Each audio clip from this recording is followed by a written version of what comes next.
Hi ECC. In this episode of Soul Food, we're continuing to look at the topic of congregationalism. We've already done episode 1 where we've defined what is it, and now we'll start looking at the biblical basis for congregationalism, and specifically on the topic of governing. So first we're going to look at a Bible passage from Matthew chapter 16. So Matthew 16 verses 18 and 19, Jesus says to Peter, "I tell you, you are Peter, and on this rock I will build my church, and the gates of Hades shall not prevail against it." And then he says, "I will give you the keys of the kingdom of heaven, and whatever you bind on earth shall be bound in heaven, and whatever you loose on earth shall be loosed in heaven." So what is this binding and loosing talking about?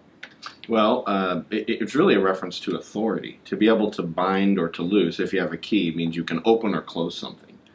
And so in the church, it means an authority over really who is allowed into the church and who is put out of the church. So this does not refer to binding and loosing demons or spirits, Right. some people Yeah, apply. there's really nothing in the context about demons here. No. And just to clarify, here Jesus is speaking to Peter, Yeah. and I know, some churches, Roman Catholics would say he's giving authority to Peter, but is there anything that would lead us to believe otherwise and say, no, this is giving to the whole congregation?